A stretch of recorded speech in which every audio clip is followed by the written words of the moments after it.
ملی ہے خوبیاں انسان کو مدینے سے، چرائی پھول نے خوشبو وہاں پسینے سے۔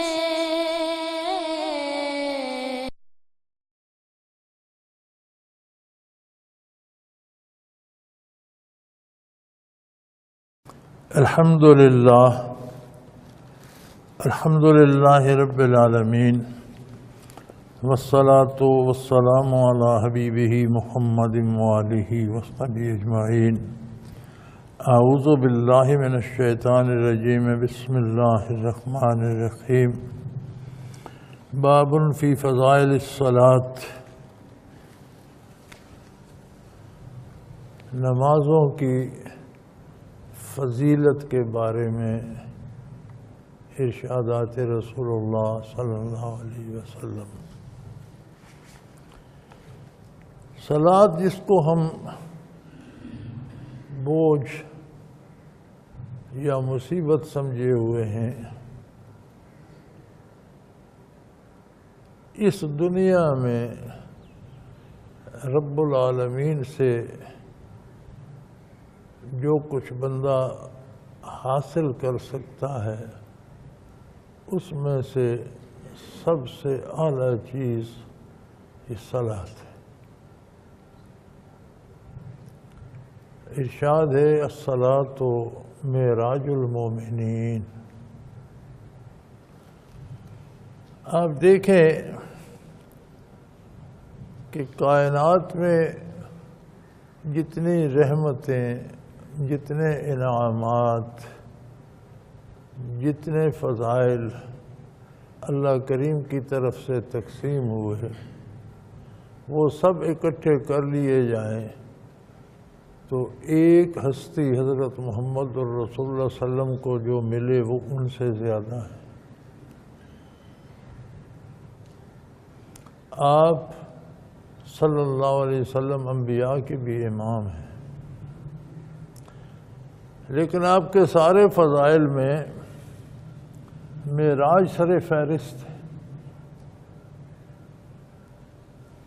سب سے اعلیٰ فضیلت حضور اکرم صلی اللہ علیہ وسلم کی یہ ہے کہ آپ تمام انبیاء اور رسل میں آپ کی انفرادیت ہے، اکیلے محمد الرسول اللہ صلی اللہ علیہ وسلم ہیں جنہیں اللہ کریم نے شرف معراج سے نوازا،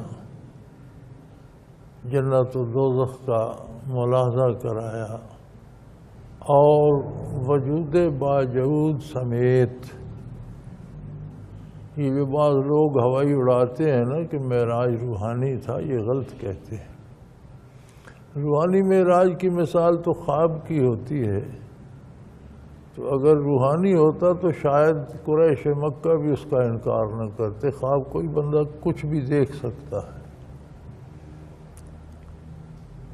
مشرکین مکہ کو بھی انکار یہی تھا کہ زندہ انسان بیت المقدس میں گیا، پھر عرش اولا پر گیا، پھر جہاں تک اللہ نے چاہا عرشوں سے بھی آگے تشریف لے گیا، پھر جنت دوزخ کا ملاحظہ فرمایا، پھر مکہ مکرمہ آ گیا۔ تو کہنے لگے بھئی ہم جاتے ہیں بیت المقدس تک تو 3 مہینے کا سفر ہے، اور بڑے اچھے اچھے اونٹوں کو بھگا کر ان کا سینہ جلا دیتے ہیں، تب جا کر پہنچتے ہیں۔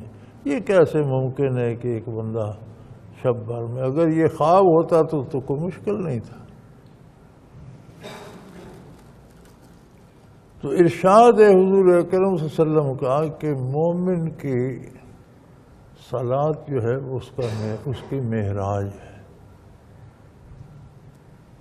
اس کی حیثیت کے مطابق دن میں 5 دفعہ وہ بارگاہ الہی میں کائنات سے کٹ کر اللہ کے روبرو اپنی مناجات پیش کرتا ہے، اللہ کی حمد و ثنا کرتا ہے، اس کے نبی پر درود بھیجتا ہے، اپنی گزارشات پیش کرتا ہے۔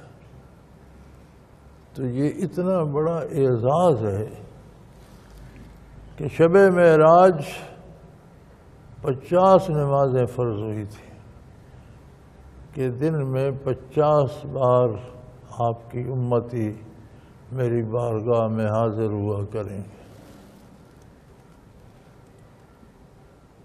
حدیث معراج میں یہ واقعہ تفصیل سے ملتا ہے۔ حضور واپس تشریف لا رہے تھے تو موسیٰ علیہ السلام نے پوچھا، جب ان سے ملاقات واپسی پہ ہوئی تو کیا عطا ہوا امت کے لیے؟ فرمایا 50 نمازیں۔ عرض کی میں دنیا میں سے ہو کر آیا ہوں، بہت مشکل ہو گئی، واپس جائیے۔ حضور پھر تشریف لے کے بار الہ 50 نمازیں تو بڑا مشکل ہوگا، 40 کر دی گئی۔ پھر موسیٰ علیہ السلام کے پاس پہنچے، انہوں نے کہا حضور ابھی بہت زیادہ ہے، واپس جائیے۔ 30 ہوئی، پھر گئے، 20 ہوئی، پھر تشریف لے گئے، 10 ہوئی، پھر تشریف لے گئے، 5 رہ گئی۔ 5 پر بھی موسیٰ علیہ السلام نے عرض کی کہ اللہ کے پیارے حبیب، میری امت پر 2 نمازیں فرض تھیں، وہ ان سے نہیں پڑھی جاتی تھیں، 5 بھی زیادہ ہیں۔ حضور نے فرمایا اب مجھے حیا آتی ہے، میں اب نہیں جاؤں گا۔ ارشاد ہوا کہ تیری امت 5 ادا کرے گی، اجر 50 کا دوں گا۔ جو یہ 5 ادا کرتا ہے اجر 50 کا پاتا ہے۔ ہمارے ہاں ایک تصور ہے کہ سارا اجر ایک ثواب ہے۔ ثواب کیا ہے یہ کوئی نہیں بتاتا، کہ ثواب کوئی کھانے کی چیز ہے، پہننے کی چیز ہے، کسی مکان کا نام ہے، کیا ہے ثواب، کیا ہے یہ کوئی نہیں بتاتا۔ ثواب ثواب سارے کہتے رہتے، ثواب بدلے کو کہتے ہیں۔ جو کافروں کو بدلہ ملے گا کفر کے بدلے جو جہنم ملے گی، قرآن نے اسے بھی اس کا ثواب کہا ہے۔ هل ثوب الکفار ما كانوا يفعلون۔ کافروں کو اور کیا بدلہ ملے گا؟ جو ان کے کرتوت تھے وہی بدلہ ملے گا۔ ثواب بدلے کا نام ہے، اجر کا نام ہے، اس کے معاوضے کا نام ہے۔ عمل کا جو معاوضہ آخرت میں ملتا ہے، اس پہ نہ رہیے گا کہ آخرت میں دیکھیں گے۔ آخرت میں جو ملتا ہے سو ملتا ہے، اس کا ظہور دنیا میں بھی ہوتا ہے۔ جس کی آخرت سنور رہی ہوتی ہے اسے دنیا میں سکون اور اطمینان نصیب ہوتا ہے۔ آخرت سنور رہی ہوتی ہے تو کردار سدھر جاتا ہے، گناہ کڑوے لگنے لگتے ہیں، نیکیاں میٹھی لگنے لگتی ہیں۔ اگر یہ کیفیت آ جائے تو سمجھیں ثواب مل رہا ہے۔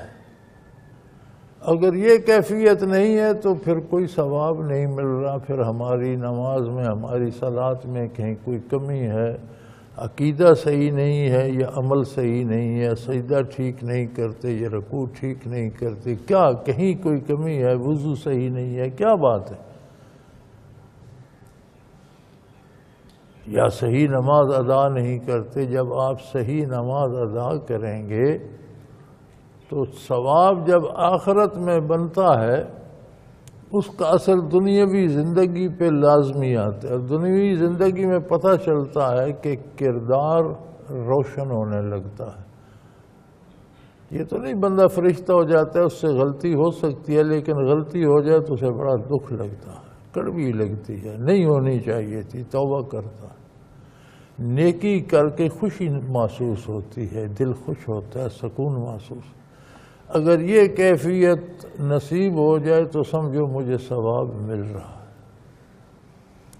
تو یہ سارا باب صلاۃ کے فضائل میں ہے کہ حضور اکرم صلی اللہ علیہ وسلم نے اس کے بارے کیا فرمایا۔ وانصارت ابن ربیعۃ قال سمعت رسول اللہ صلی اللہ علیہ وسلم یقول لن یلج النار احد صلی قبل طلوع الشمس وقبل غروبها یعنی الفجر والعصر کما قال رسول اللہ صلی اللہ علیہ وسلم، رواہ مسلم۔ حضرت عمار بن ربیعہ سے روایت ہے، وہ فرماتے ہیں میں نے رسول اللہ علیہ وسلم کو فرماتے سنا کہ وہ شخص ہرگز آگ میں داخل نہ ہوگا جس نے سورج کے طلوع ہونے اور غروب ہونے سے پہلے نماز ادا کی۔ مقصد تھا فجر اور عصر کی نمازیں۔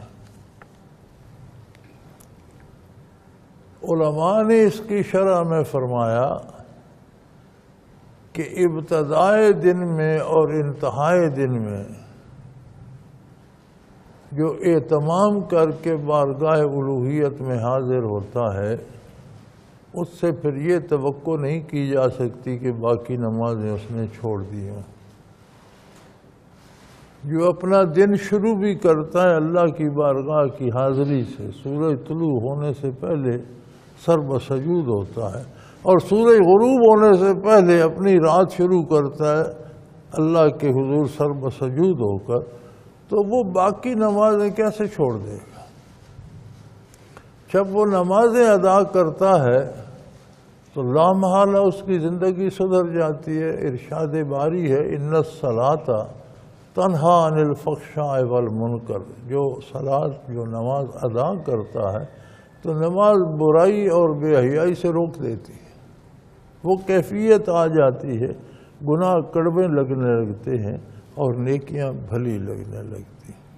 تو اس ارشاد عالی کا مطلب یہ ہے کہ جو بندہ دن شروع ہونے سے پہلے اللہ کی بارگاہ میں حاضر ہو کر دن شروع کرتا ہے، اور رات شروع ہونے سے پہلے بارگاہ الوہیت کی حاضری سے رات شروع کرتا ہے، تو وہ باقی امور کیوں چھوڑ دے گا؟ اور جو اللہ کی اطاعت کرے گا اسے آگ نہیں چھو سکتی، دوزخ کا اس سے کیا کہا۔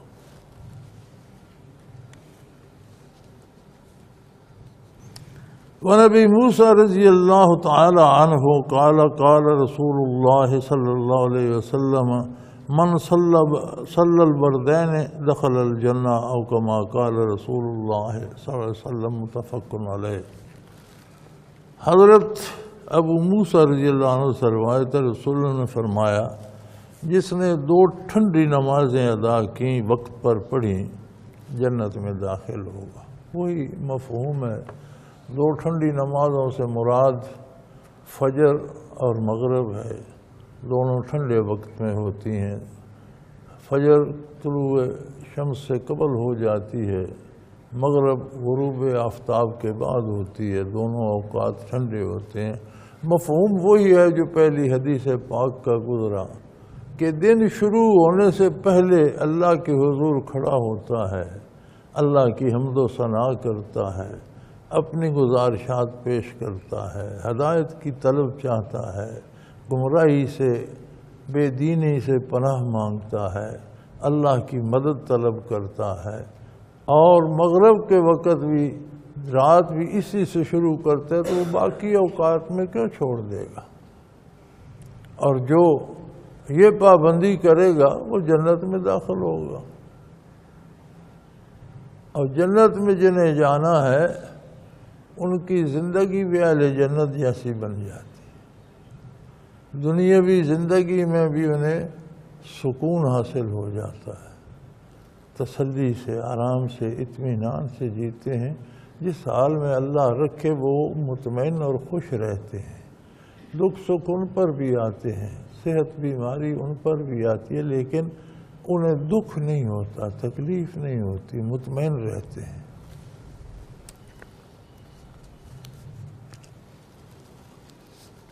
وعن ابی ہریرہ رضی اللہ تعالی عنہ قال قال رسول اللہ صلی اللہ علیہ وسلم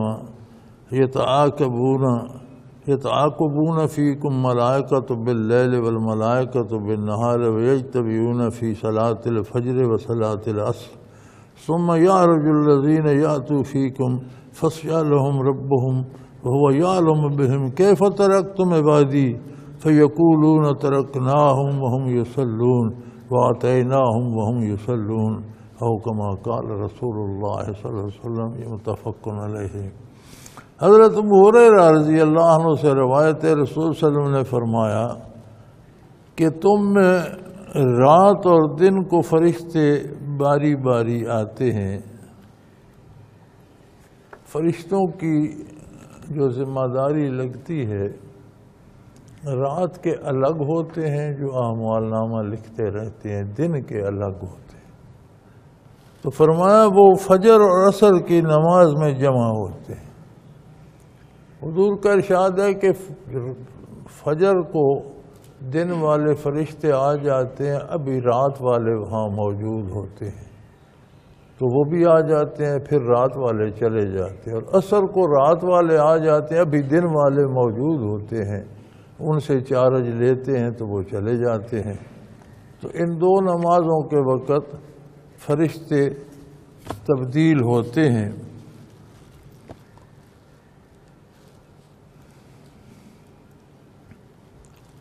تو فرمایا وہ فرشتے جنہوں نے تم میں رات گزاری ہوتی ہے ان سے ان کا رب پوچھتے ہیں، حالانکہ وہ خوب جانتا ہے کہ تم نے میرے بندوں کو کس حال میں پایا، کس حال میں چھوڑا۔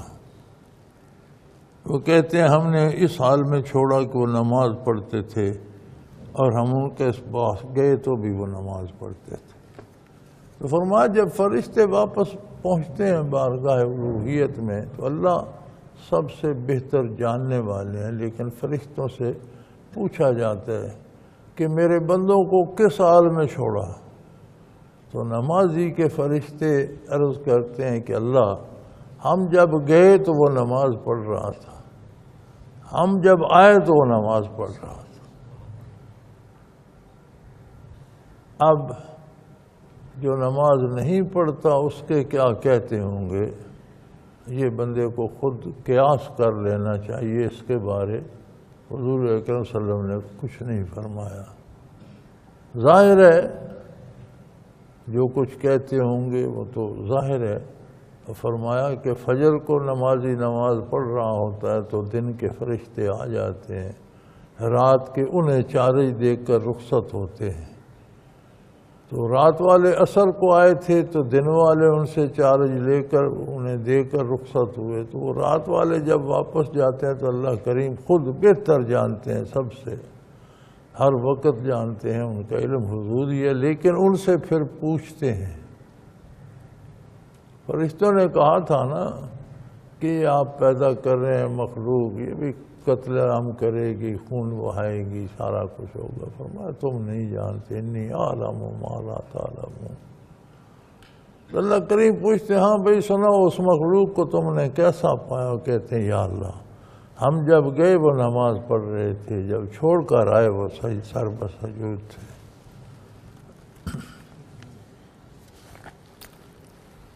تو نماز کے فضائل میں سے یہ چیزیں ہیں۔ اب ہمیں اگر جنہیں فرصت بھائیوں کو نہیں ملتی انہیں سوچنا چاہیے کہ کتنی بڑی نعمت ضائع ہو رہی ہے۔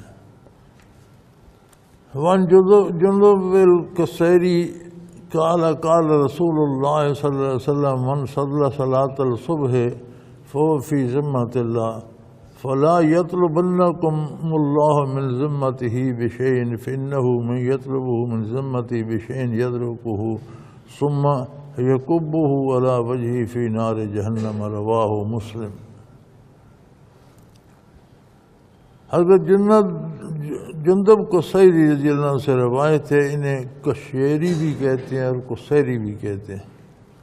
اور جو شخص صبح کی نماز پڑھ لیتے ہے وہ اللہ تعالیٰ کے ذمہ میں ہے، فجر کو اٹھتا ہے سب سے پہلے نماز ادا کرتا ہے تو اللہ تعالیٰ کی ذمہ میں ہے، اللہ کریم اس کی حفاظت فرماتے ہیں، دن بھر اسے اور نمازوں کی توفیق عطا کرتے ہیں، برائی سے بچاتے ہیں۔ لیکن تمہیں اللہ کے ذمہ سے کچھ طلب نہیں کرنا چاہیے، یعنی کوئی ایسا کام نہیں پھر کرنا چاہیے کہ اللہ کریم اپنا ذمہ اٹھا لے۔ جب تم فجر کی صلاۃ ادا کر کے آئے ہو تو پھر اس جو اللہ کا ذمہ ہے اسے نبھانا تمہارے ذمہ بھی ہے۔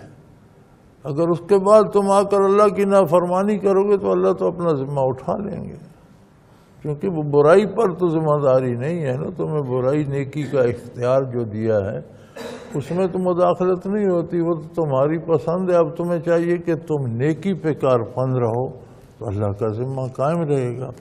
اور اگر کوئی ایسا کرتا ہے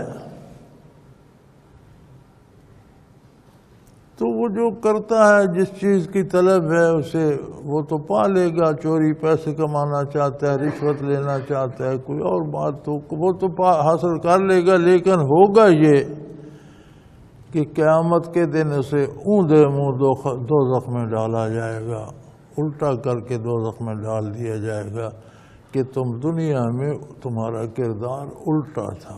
فجر کو اللہ سے وعدہ کر کے آتے تھے اور باہر آ کر وہ وعدہ توڑ دیتے تھے, کام اس کے خلاف الٹے کرتے تھے, لہذا الٹا جہنم میں لٹکا دیا جائے. وعن ابی ہریرہ رضی اللہ تعالی عنہ قال قال رسول اللہ صلی اللہ علیہ وسلم لو یعلم الناس ما فی النداء والصف الاول ثم یجدوا الا ان یستحبوا علیہ لَاسْتَحَبُّوهُمْ وَلَوْ يَعْلَمُونَ مَا فِي التَّحْجِيرِ لَاسْتَبِقُوا إِلَيْهِ وَلَوْ يَعْلَمُونَ مَا فِي الْأَتْمَةِ وَالسُّبْلِ لَآتَوْهُمَا وَلَوْ حَبُّوا. حضرت ابو ہریرہ رضی اللہ عنہ سے روایت ہے, رسول اللہ علیہ وسلم نے فرمایا اگر لوگوں کو معلوم ہو کہ اذان کہنے میں اور پہلی صف میں کھڑا ہونے میں کتنا ثواب کتنا درجہ ہے تو کوئی وجہ نہیں کہ لوگ قرآن اندازی کریں.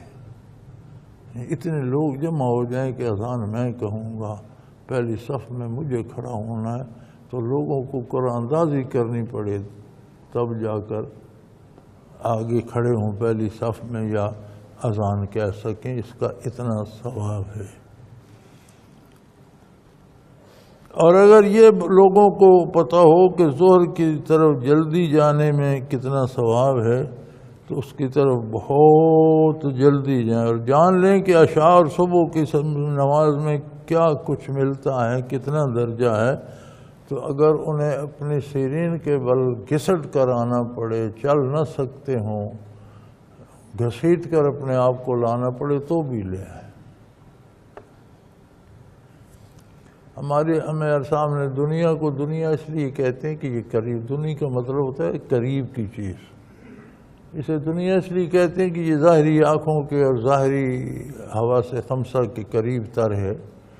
تو اگر ہمیں کوئی کہے کہ جو عشاء اور فجر پڑے گا اسے 5-5 لاکھ روپیہ ملے گا, کوئی معذور پیچھے رہ جائے گا.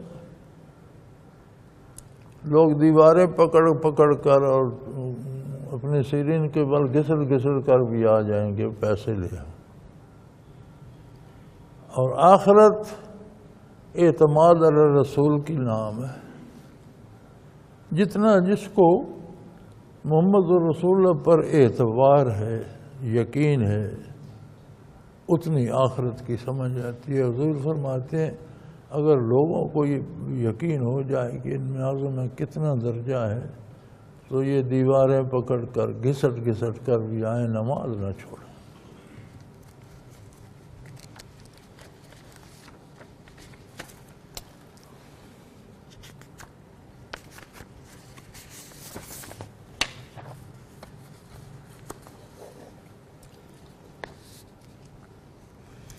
وعنہ قال قال رسول اللہ صلی اللہ علیہ وسلم لیس صلاة الاسقل علی المنافقین من الفجر والعشاء لو یعلمون ما فیہا لأعطوہما ولو حبوا.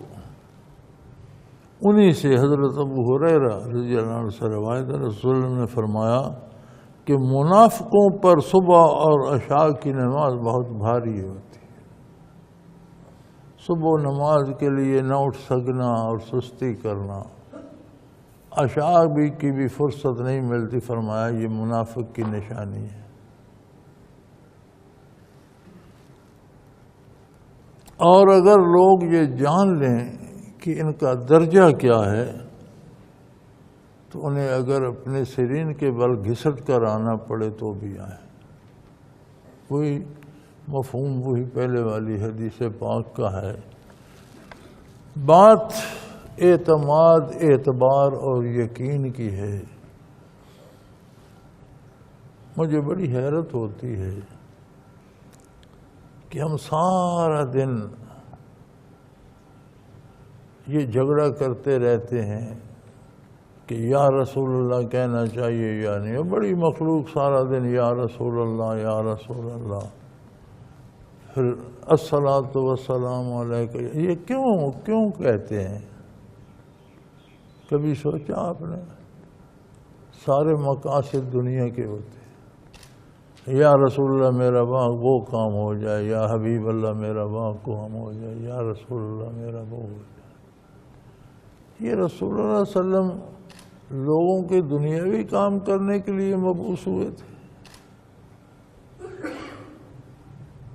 دنیاوی فائدہ جتنا نبی کریم صلی اللہ علیہ وسلم سے ہوتا ہے، جتنا آپ کے تابع داروں سے ہوتا ہے، جتنا اہل اللہ سے ہوتا ہے، اور کہیں سے نہیں ہوتا. لیکن مقصد دنیاوی فائدہ نہیں ہوتا. مقصد حصول آخرت ہوتا ہے. دنیا کا فائدہ مزید منافع میں ملتا ہے. مقصد ہی دنیا کا فائدہ بنا لیا جائے تو رسالت کا تو مفہوم ہی ختم ہو گیا. اچھا، یا رسول اللہ کہنے کا تو بڑا شوق ہے اور احکام ماننے میں سستی ہے. کتنی تاکید فرما رہے ہیں حضور نماز کی، اس کے پڑھنے میں تو سستی ہے. نماز ادا نہیں ہو سکتی، حرام کھا لیتے ہیں، سود کھاتے ہیں، زکوٰۃ نہیں دیتے، کردار سارا منافقانہ ہے، اور یا رسول اللہ کی رٹ لگا. یہ تو کوئی بات نہ ہوئی.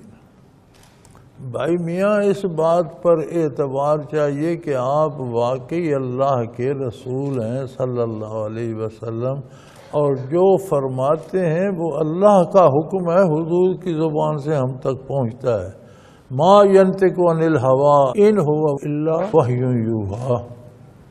جب تک اللہ کا حکم نہیں آتا، آپ کا نطق مبارک نطق ہوتا ہے، بولنے کی قوت، وہ حرکت میں نہیں آتی. تو میرے بھائی، اصل بات حضور کی رسالت پر اعتماد ہے. دنیا کیا ہے یار؟ دنیا تو اللہ نے کافروں کو، فاسقوں کو، فاجروں کو دے رکھی ہے. حضور کا ارشاد ہے کہ ایک مچھر کے پر کے برابر بھی دنیا کی اہمیت ہوتی تو کافروں کو ایک لقمہ یا ایک گھونٹ پانی بھی نہ دیتا ہو، کما قال رسول اللہ صلی اللہ علیہ وسلم. کافر دنیا کو ترس جاتے. دنیا تو ایسی چیز ہے، اس نے کافروں کو بھی دے دی. مومن بھی دنیا ہی مانگتا ہے تو کیا مانگتا ہے؟ مانگنے کی چیز تو آخرت ہے. اب آخرت جب عطا ہوتی ہے تو کام تو جانبین سے ہوتا ہے نا بھائی. اگر ادھر سے عطا ہو رہی ہے تو آپ کو اپنی جھولی پکڑ کے سیدھی تو رکھنی ہوگی. آپ کا دامن ہی کسی اور سمت ہے تو خالی رہے گا نا. تو آپ کو قبول تو دوسرے اینڈ پہ آپ ہیں. آپ کو قبول کرنے کے لیے آپ کو اللہ کا ذکر بھی کرنا ہوگا، اللہ کی اطاعت بھی کرنی ہوگی، حلال کھانا ہوگا، حرام سے بچنا ہوگا، گناہ سے بچنا ہوگا، اتباع رسالت کرنا ہوگا، تاکہ ہم میں استعداد پیدا ہو کہ جو ادھر سے عطا ہو رہا ہے وہ ہم قبول بھی کر سکیں.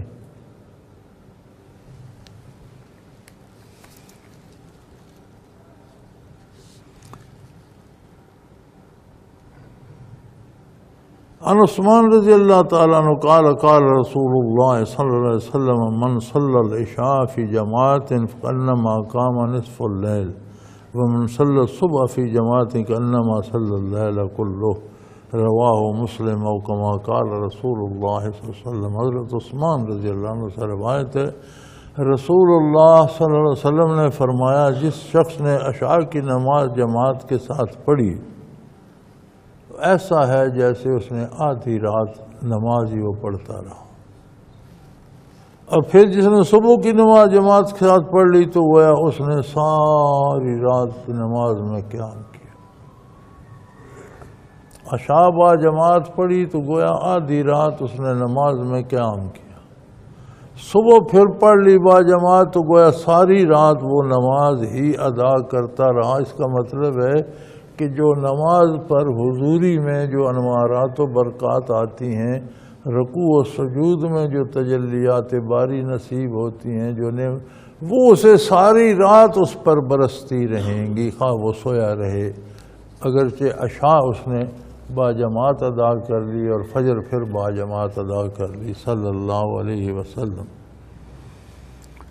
ابن عمر رضی اللہ تعالیٰ عنہ قال قال رسول اللہ صلی اللہ علیہ وسلم لا یغلبنکم الاحراب علی اسم صلاتکم المغرب قال وتقول الاعراب هي العشاء وقال لا يغلبنكم الاعراب على اسم صلاتكم العشاء فانها في کتاب اللہ عشاء فانها تعتم بحلاب الابل رواہ مسلم او کما قال رسول اللہ صلی اللہ علیہ وسلم۔ یار یہ بڑی نازک بڑی باریک بات ہے۔ جب نماز فرض ہوئی تو بدوی لوگ جو اعراب تھے مدینہ منورہ کے ارد گرد، مکہ مکرمہ کے ارد گرد، صحراؤں کے باسی، خانہ بدوش دیہات کے رہنے والے، تو عشاء تاریکی کو، اندھیرے پڑ جانے کو کہتے تھے، تو وہ مغرب کو عشاء کہنے لگے، اور عشاء کو اتما کہتے تھے۔ عشاء کی نماز کو اتما، مغرب کی نماز کو عشاء کہتے تھے، وہ ان کا رواج تھا۔ اتما انہوں نے ایک وقت مقرر کیا تھا، اسے اتما کہتے۔ اس وقت اونٹنیوں کا دودھ نکالتے تھے، جب سورج کی لالی ختم ہو جاتی، عشاء کا وقت شروع ہوتا، اس وقت اونٹنیاں دھوتے تھے، اس وقت مقرر کیا تھا اتما، اس کا نام تھا۔ تو عشاء کی نماز کو اتما کہنے لگے۔ نبی کریم صلی اللہ علیہ وسلم نے فرمایا خبردار، یہ دیہاتی اور اعراب تمہاری جو ہیں نام ہے نمازوں کے، ان پر غالب نہ آ جائیں۔ یہ مغرب ہے، یہ لوگ اسے عشاء کہتے ہیں، اسے عشاء مت کہو، مغرب کہو۔ ان کا دیا وہ نام اس پہ غالب نہیں آنا چاہیے، بلکہ تمہارا نام اس پہ غالب آنا، اسے مغرب کہو۔ اور یہ عشاء کو اتما کہتے ہیں، حالانکہ قرآن میں عشاء کہا گیا ہے اس نماز کو، لہذا اسے عشاء کہو، اتما نہ کہو۔ گویا غیر اسلامی تہذیب کے نام اپنانا گناہ ہے، غیر اسلامی تہذیب سے جملے اپنانا گناہ ہے، غیر اسلامی تہذیب کا لباس اپنانا گناہ ہے، غیر اسلامی تہذیب کے سارے شاعر ان میں سے کچھ بھی اپنانا وہ خلاف شریعت ہے، گناہ ہے۔ اب آپ دیکھ سکتے ہیں روز ٹیلی ویژن پہ آتا ہے، کچھ مغرب کے آ جاتے ہیں یہودی، عیسائی، اہل کتاب، کچھ بے دین دہریے، کچھ مشرق سے آ جاتے ہیں ہندو، کوئی چین سے آ جاتے ہیں، روس سے آ جاتے ہیں، کچھ ہمارے ارکان حکومت ہوتے ہیں۔ کوئی شناخت ہو سکتی ہے مسلمان کون ہے، عیسائی کون ہے، یہودی کون ہے، ہندو کون ہے؟ کو پتہ چلتا ہے؟ نیچے نام چل رہے ہوتے ہیں، اوپر لباس، شکلیں ایک جیسی ہوتی ہیں۔ کوئی بندہ جانتا ہو تو وہ کہہ سکتا ہے یہ مسلمان ہے، یہ جو انہیں نہیں جانتا اس کے لیے تو سارے ایک جیسے۔ حضور فرما رہے ہیں اپنی شناخت الگ رکھو، پتہ چلے یہ مسلمان ہے۔ اب ہمارے ہاں یہ حال ہے، ہمارے ایک زمانے میں ریڈیو ہوتا تھا، ٹیلی ویژن نہیں ہوتا تھا، تو ریڈیو پہ جو باتیں ہوتی تھیں یا خبریں پڑھی جاتی تھی تو لوگ انہیں سن کر اپنا تلفظ درست کیا کرتے تھے کہ یہ لفظ کیسے ادا کرنا ہے، وہاں سے ریڈیو سے سنیں گے۔ اب سارا تلفظ بگاڑنے میں ٹیلی ویژن کا ہاتھ ہے۔ میں اگلے دن خبریں سن رہا تھا، سندھ کے وزیر اعلیٰ حج پر گئے ہوئے تھے، واپس آئے اور انہوں نے اجلاس بلایا۔ اب خبریں پڑھنے والا کہہ رہا ہے کہ کہ وزیر اعلیٰ صاحب نے، چیف منسٹر صاحب نے بیٹھک لگائی.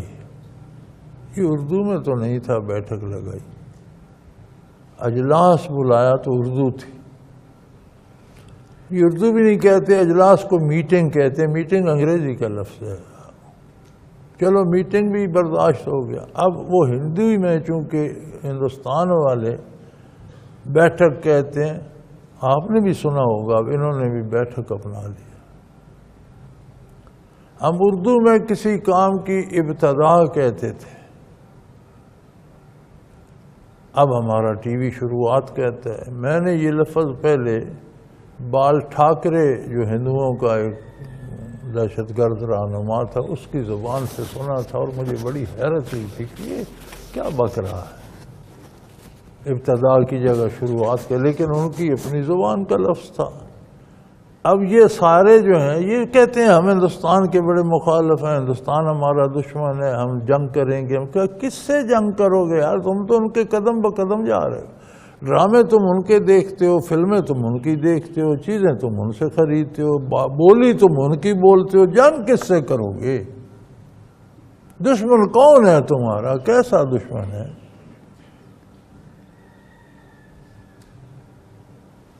تو حضور فرما رہے ہیں کہ یہ اعراب یا جاہل لوگ جو ہیں ان کی اصطلاح تمہاری اصطلاحات پر غالب نہ ہے. اگر اصطلاحات کا بھی اتنا تحفظ ہے تو پھر لباس کا، حلیے کا، میل جول کا، افعال کا کتنا تحفظ کرنا ہوگا. اللہ کریم ہمیں ہدایت نصیب فرمائے. ہم سب کو دعویٰ ہے حضور اکرم صلی اللہ علیہ وسلم سے محبت کا، لیکن ہماری محبت پھر دنیا کے لیے. دین کے معاملے میں، آخرت کے معاملے میں ہم اپنی مرضی کرتے ہیں، ہم پرواہ نہیں کرتے اللہ کا حکم کیا ہے، رسول اللہ صلی اللہ علیہ وسلم نے کیا فرمایا. اللہ ہمیں ہدایت دے.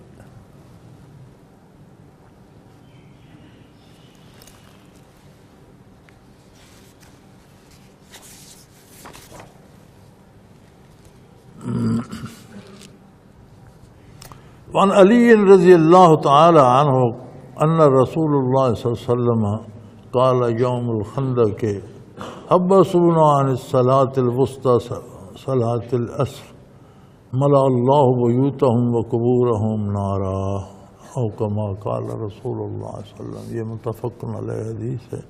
حضرت علی رضی اللہ عنہ سے روایت ہے، وہ فرماتے ہیں کہ بے شک رسول اللہ صلی اللہ علیہ وسلم نے خندق کے دن فرمایا کافروں نے ہم کو درمیانی نماز جو عصر کی نماز ہے اس سے روکے رکھا، اللہ ان کے گھروں کو اور قبروں کو آگ سے بھر دے. خندق کے روز مشرکین و کفار کی طرف سے سارا دن اتنی تیر اندازی ہوئی اور پتھر پھینکے گئے اور بار بار حملے ہوتے رہے. خندق تو عبور نہ کر سکے، لیکن خندق کے پار 4 نمازیں حضور صلی اللہ علیہ وسلم کی قضا ہوئی.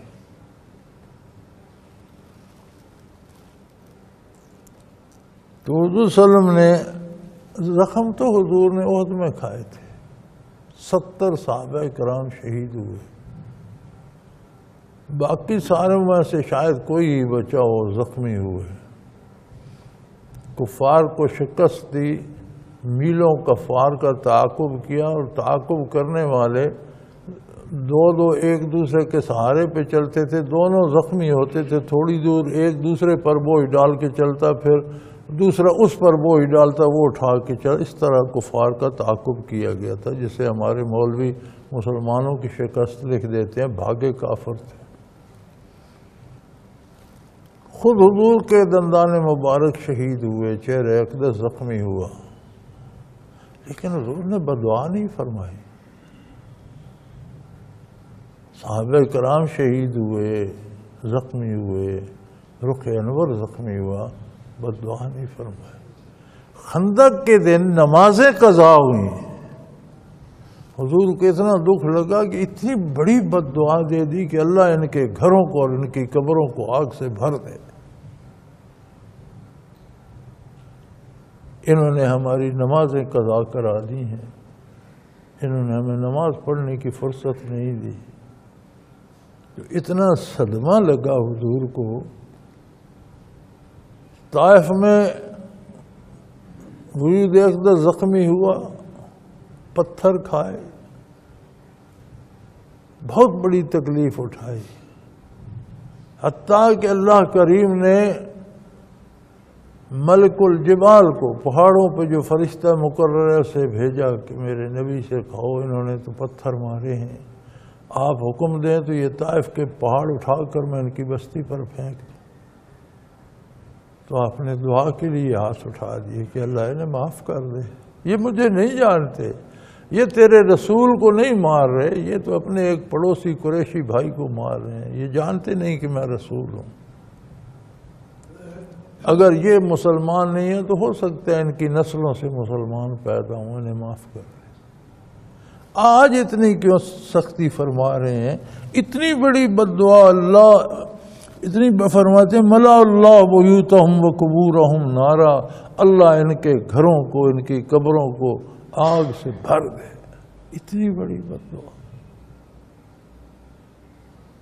اور یہ ارشاد ہے محمد رسول اللہ کا، جو فرماتے ہیں وہی الہی ہوتا ہے ویسا ہی ہو جاتا ہے۔ یہ حضور کو نماز کا دکھ لگا، ذات کا نہیں۔ اور ہم جو خیر میر سے نمازیں نہیں پڑھتے، اس کا دکھ نہیں محسوس کرتے ہوں گے حضور؟ ہمیں فرصت ہی نہیں ہے۔ آج کل تو پہلے صرف بیویاں میک اپ کراتی تھیں، آج کل مرد بھی میک اپ کرا لیتے ہیں۔ اب منہ دھوئیں تو ان کے تو ہزاروں روپے بہہ جائیں پانی میں، وضو کر ہی نہیں سکتے۔ اللہ اللہ، پھر ان کے لیے کیا ارشاد رسالت ہوگا، یہ امت ہی جانے اور ان کا رسول جانے۔ لیکن فکر کا مقام ہے، سوچنا پڑتا ہے۔ اللہ کریم ہمیں ہدایت دے اور نیکی پہ رکھے۔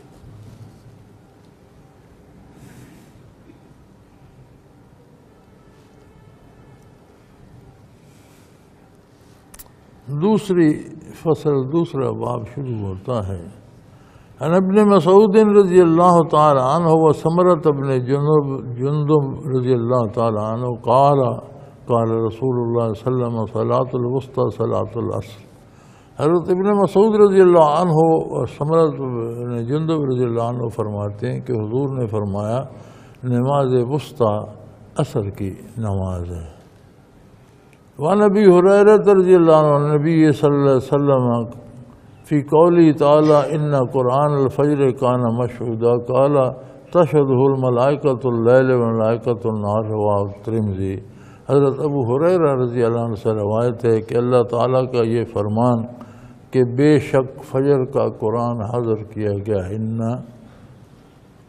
قرآن الفجر کان مشہودا، یہ اس لیے فرمایا اللہ نے کہ رات اور دن کے فرشتے اس وقت حاضر ہوتے ہیں، اور بندہ جو نماز میں تلاوت کر رہا ہوتا ہے یا ویسے تلاوت کر رہا ہوتا ہے تو وہ اعمال دن کے فرشتے بھی نوٹ کرتے ہیں اور رات کے بھی کرتے ہیں۔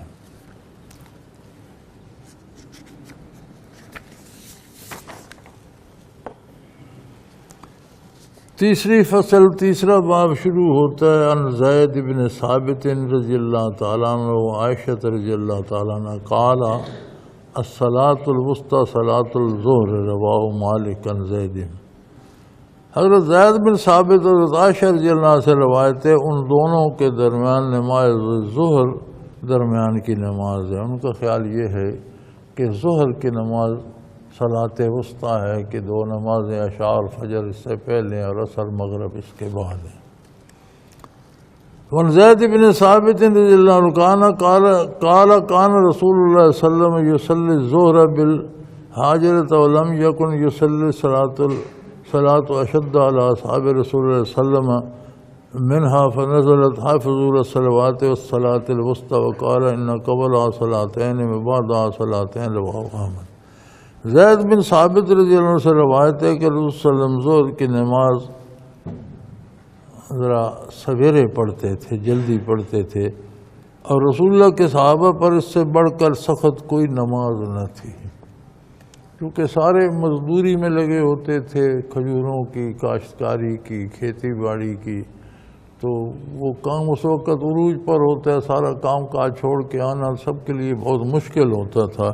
تو یہ آیت کریمہ اتری کہ نماز کی حفاظت کرو اور درمیانی نماز کی، اور فرمایا اس سے پہلے بھی 2 نمازیں اور اس کے بعد بھی نمازیں، اس کو احمد نے روایت کیا ہے۔ وعن مالک بلغه ان علی ابن ابی طالب عبداللہ ابن عباس کان یقولان الصلاة الوسطی صلاة الصبح، رواه فی الموطا ورواه الترمذی عن ابن عباس عن عمر بن طارق۔ مالک سے روایت رضی اللہ تعالیٰ عنہ سے روایت ہے کہ وہ کہتے ہیں حضرت علی ابن ابی طالب اور عبداللہ ابن عباس دونوں کہا کرتے تھے کہ درمیانی نماز صبح کی نماز ہے۔ اس کو موطا میں بھی روایت کیا گیا اور ترمذی نے بھی روایت کیا ہے، یعنی وہ فرماتے تھے کہ اسلام میں اگلا دن مغرب سے شروع ہو جاتا ہے، تو پہلی نماز مغرب کی ہو گئی، دوسری عشاء کی ہو گئی، اور درمیانی نماز فجر کی نماز ہے، پھر اس کے بعد 2 نمازیں ظہر اور عصر، پھر مغرب ہوتی ہے تو اگلا دن شروع ہو جاتا ہے۔ تو یہ کوئی فرض واجب نہیں تھا، یہ اپنا اپنا اجتہاد ہے، چونکہ صلاۃ الوسطی کی تاکید کی گئی تھی تو تعیین فرماتے تھے اجتہاد کر کے کہ کون سی صلاۃ الوسطی ہے۔ وعن سلمان رضی اللہ تعالیٰ عنہ قال سمعت رسول اللہ صلی اللہ علیہ وسلم یقول من غدا الی صلاۃ الصبح غدا برایۃ الایمان ومن غدا الی السوق غدا برایۃ ابلیس او کما قال رسول اللہ صلی اللہ علیہ وسلم۔ سلمان رضی اللہ عنہ سے روایت ہے، وہ فرماتے ہیں میں نے رسول صلی اللہ علیہ وسلم سے سنا کہ جو کوئی صبح نماز کی طرف گیا وہ اللہ کے وہ ایمان کا جھنڈا لے کر گیا، اور جو صبح بازار کی طرف گیا ابلیس کا جھنڈا لے کر چلا۔ یعنی جس نے صبح فجر کی نماز سے اپنا دن شروع کیا گویا وہ اسلام کا جھنڈا اٹھا کر اس نے اپنا دن شروع کیا، اور جس نے نماز چھوڑ دی دنیاوی کاموں میں لگ گیا تو اس نے گویا ابلیس کا جھنڈا اٹھا کر اپنا دن شروع کیا۔ یہ ارشاد ہے آقا نامدار صلی اللہ علیہ وسلم کا۔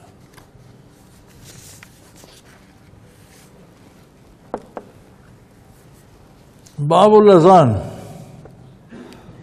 اذان کا بیان سے، اذان سے مراد بلند آواز سے پکارنا، اعلان کرنا، اسے مخصوص ہو گیا جب صلاۃ کے لیے، نماز کے لیے، عبادت کے لیے بلند آواز سے پکارا جاتا ہے تو اسے شرعاً اس کا نام اذان ہو گیا۔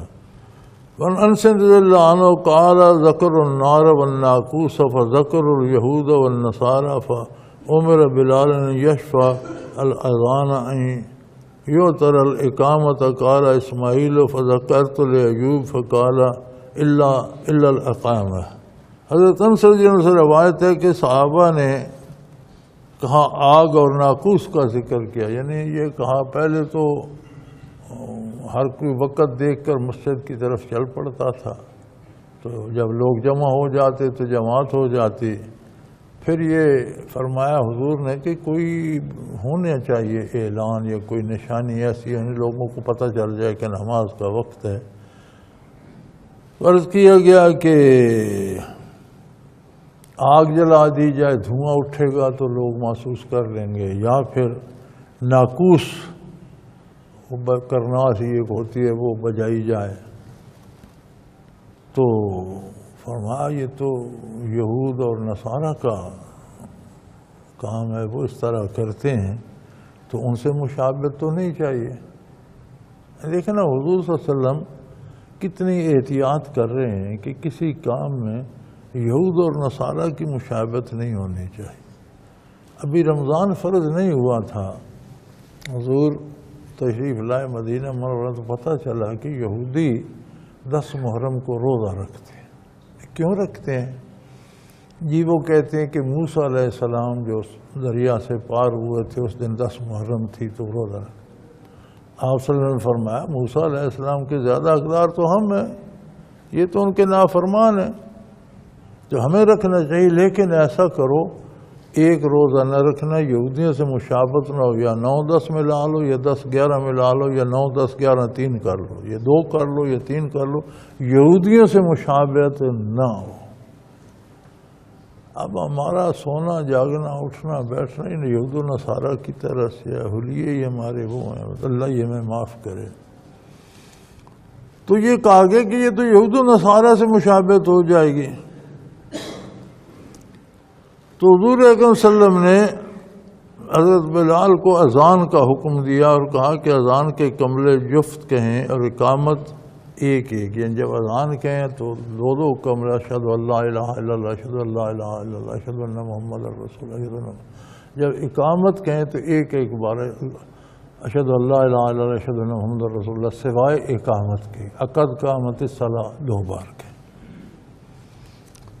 ونبی معذورۃ قال القى على رسول اللہ صلی اللہ علیہ وسلم التعزین وبنفسی فقال قل اللہ اکبر اللہ اکبر اللہ اکبر اللہ اکبر، اشہد ان لا الہ الا اللہ، اشہد ان لا الہ الا اللہ، اشہد ان محمد رسول اللہ، اشہد ان محمد رسول اللہ، ثم تعوذ فتقول اشہد ان لا الہ الا اللہ، اشہد ان لا الہ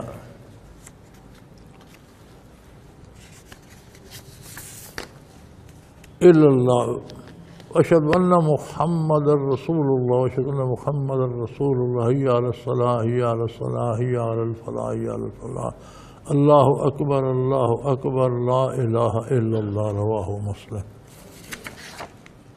ابو محذورہ سے روایت ہے رضی اللہ تعالیٰ عنہ، رسول اللہ نے فرمایا مجھ کو اذان کہنا سکھائی۔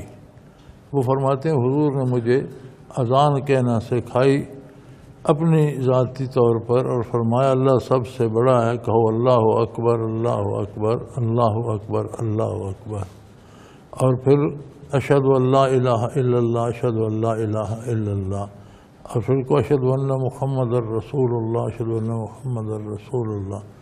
تو انہوں نے ذرا آہستہ آواز میں کہا تو فرمایا نہیں، بلند آواز میں کہہ، دوبارہ کہہ، اشہد ان محمد، اشہد ان لا الہ الا اللہ، اشہد ان لا الہ الا اللہ، اشہد ان محمد رسول اللہ، اشہد ان محمد رسول اللہ، حی علی الصلاۃ، حی علی الفلاح، اللہ اکبر لا الہ الا اللہ۔ یہ اذان حضور نے بنفس نفیس مجھے سکھائی۔ الحمدللہ آج تک تو یہی آئی ہے، اب اس کے آگے پیچھے لوگوں نے بڑھانا شروع کر دیا ہے۔ اب کوئی کہے کہ قرآن کریم اللہ کی کتاب ہے، الحمدللہ اللہ کی کتاب ہے، اس کو چھونا بھی عبادت ہے، دیکھنا بھی عبادت ہے، پڑھنا بھی عبادت ہے، لیکن وہ اذان کا حصہ نہیں ہے۔ کوئی اذان کہہ کر آگے تلاوت شروع کر دے تو اذان کا حصہ نہیں ہے۔ اذان کہہ کر خاموش ہو جائے، الگ ہو جائے، وقفہ دے کر پڑھتا رہے جہاں سے جی چاہے، اسے اذان کے ساتھ نہ ملائے، یہ جائز نہیں ہوگا۔ اسی طرح درود شریف سب سے اعلیٰ عبادت، دنیا اور آخرت کے لیے بہترین وظیفہ ہے، لیکن یہ نماز اذان کا حصہ نہیں ہے۔ اور ہم جو یہ ملا لیتے ہیں تو یہ جرت ہے، گستاخی ہے، اللہ ہمیں معاف کرے۔ اب تو یہ معیار ہو گیا نا، جو نہیں ملاتے کہتے ہیں یہ اچھا مسلمان ہی نہیں ہے، وہابی ہو گیا ہے۔ پتہ نہیں یہ وہابی کیا ہوتا ہے، چوری کرو وہابی نہیں ہوتے، ڈاکہ کرو وہابی نہیں ہوتے، زنا کرو وہابی نہیں ہوتے، صحیح مسئلہ بتاؤ وہابی ہو جاتے ہیں۔ کوئی سمجھ نہیں آتی یہ وہابی بلا کیا ہے۔ عن ابن عمر رضی اللہ عنہ قال کان الاذان علی عہد رسول اللہ صلی اللہ علیہ وسلم مرتين بل اکمامت مرتين غیر انہ کان یقول قد قامت الصلاۃ قد قامت الصلاۃ، رواہ ابو داؤد والنسائی والدارمی۔ حضرت ابن عمر سے روایت ہے کہ اذان حضور صلی اللہ علیہ وسلم کے زمانے میں 2 بار تکبیر اور ایک بار سے اس کے کہ مؤذن کہتا تھا قد قامت الصلاۃ قد قامت، یعنی اذان میں 2 بار اور اقامت میں ایک بار سوائے قد قامت الصلاۃ کے یہ 2 بار کہی جاتی تھی۔ یہ نبی علیہ السلام کے زمانے کی اذان تھی۔ اور نبی معذورۃ ان النبی صلی اللہ علیہ وسلم علمہ الاذان انتشر 10 کلمات والاقامت 17 کلمات رواہ احمد والترمذی وابو داؤد والدارمی۔ ابو معذورہ سے روایت ہے نبی صلی اللہ علیہ وسلم نے ان کو کلمات اذان 19 کلمات سکھایا اور تکبیر کے 17 کلمات۔ تو اذان کے کلمات اتنے ہی بنتے ہیں اور اقامت کے جو حضور اکرم صلی اللہ علیہ وسلم نے انہیں سکھایا۔ انہو قال قلت یا رسول اللہ منی سنت الاذان قال فمسح مقدم راسہ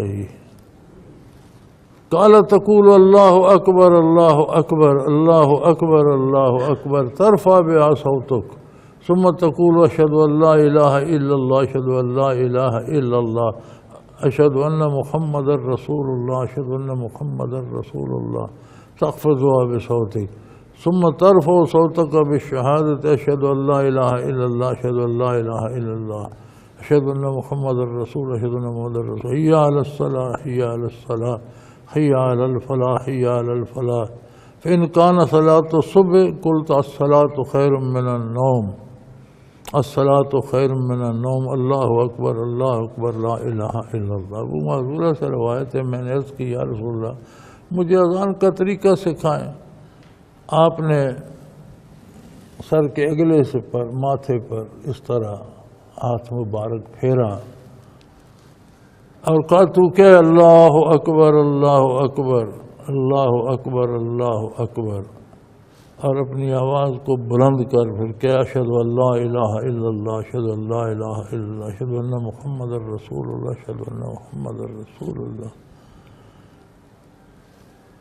تو شاید انہوں نے کوئی اس میں آواز نکالنے میں تھوڑی بہت کہیں غلطی کی تو نہیں، پھر دھیمی آواز سے پھر کہے، پھر انہیں سکھایا کہ نہیں زیر زبر اس طرح سے ہے، دوبارہ پھر آواز کو پست کر سکھانے کے بعد پھر اب بلند آواز سے کہ اشہد ان محمد رسول اللہ اشہد ان لا الہ الا اللہ اشہد ان محمد رسول اللہ، پھر کہ حی علی الصلاۃ حی علی الصلاۃ حی علی الفلاح حی علی الفلاح، اور اگر صبح کی نماز ہے تو کہ الصلاۃ خیر من النوم، فجر میں یہ کلمہ اس کے بعد کیا، پھر کہ اللہ اکبر لا الہ الا اللہ۔ یہ اذان خود نبی کریم صلی اللہ علیہ وسلم نے انہیں سکھائی۔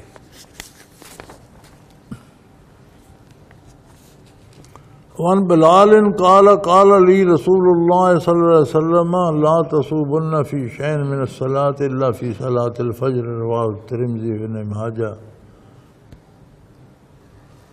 حضرت بلال رضی اللہ عنہ سے روایت ہے کہ صلی اللہ علیہ وسلم نے یہ فرمایا کسی نماز میں صبح کی نماز کے تصویب نہ کرو، اسے ترمذی اور ابن ماجہ نے روایت کیا ہے، او کما قال رسول اللہ صلی اللہ علیہ وسلم کے تصویب سے مراد ہے یہ جو الصلاۃ خیر من النوم زائد کہتے ہیں۔ حضرت بلال فرماتے ہیں حضور نے مجھے حکم دیا کہ یہ صرف فجر کی اذان میں کہا جائے گا، باقی کسی اذان میں یہ کہا نہیں جائے گا۔ وعن جابر رضی اللہ تعالی عنہ ان رسول اللہ صلی اللہ علیہ وسلم قال لبلال اذا اذنت فترسل واذا اقمت فاذر واجعل بین اذانک واقامتک قدر ما یفرغ الآکل عن اکلہ والشارب عن شربہ والمعتصم اذا دخل القضاء حاجتہ وتقوم حتی ترونی رواہ الترمذی وقال حضرت جابر رضی اللہ عنہ سے روایت ہے کہ رسول اللہ علیہ وسلم نے فرمایا حضرت بلال کو جب تو اذان کے تو ٹھہر ٹھہر کر آرام اللہ اکبر پھر رک کر پھر کہہ اللہ اکبر ترتیل سے کہے، اور جب اذان سے فارغ ہو جائے تو اقامت کہنے میں اتنا وقفہ رکھ کہ کھانے والا کھانے سے فارغ ہو جائے اور پینے والا پینے سے فارغ ہو جائے، اور استنجا کرنے والا اگر اذان سن کر استنجا کرنے کے لیے قضاء حاجت کے لیے غسل خانے میں داخل ہوا ہے تو وہ فارغ ہو کر وضو کر لے، اتنا وقفہ اذان اور اقامت میں ہونا چاہیے۔ اور فرمایا جب تک مجھے نہ دیکھو کھڑے نہ ہو، یعنی نمازی صفیں بنا کر بیٹھے ہوتے تھے تو حضور عموماً اقامت ہوتی تھی تو حضور تشریف لاتے تھے، قد قامت الصلاۃ پہ عموماً حضور حجرہ مبارک سے قدم مبارک باہر رکھتے تھے، تو فرمایا پہلے خواہ مخواہ کھڑے ہو، اگر کوئی کھڑا ہو جائے تو گناہ نہیں ہے، لیکن مناسب طریقہ یہ ہے کہ فرمایا جب مجھے دیکھو تو کھڑے ہو جاؤ۔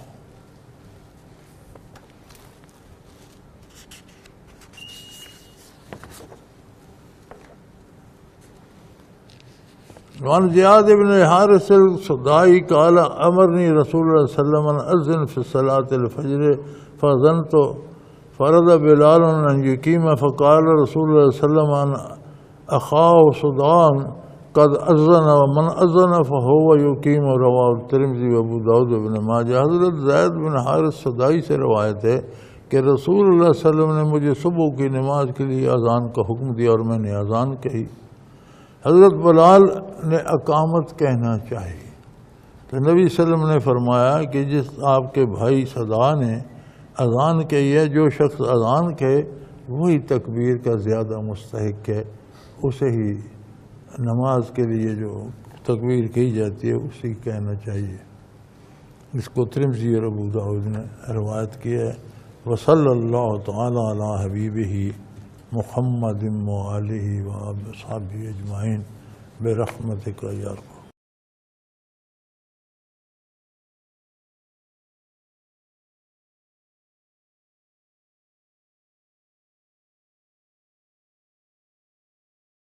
حضرت امیر محمد اکرم آوان مد ذلہ العالی دارالعرفان منارہ ضلع چکوال میں سالہ سال سے قرآن و حدیث کے اوپر خطابات کر رہے ہیں اور سلسلہ نقشبندیہ اویسیہ کے مطابق لوگوں کو ذکر الہی کی تربیت دے رہے ہیں۔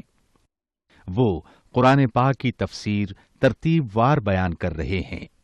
تفسیر قرآن کو وہ موجودہ ملکی اور بین الاقوامی حالات کے مطابق بیان کرتے ہیں۔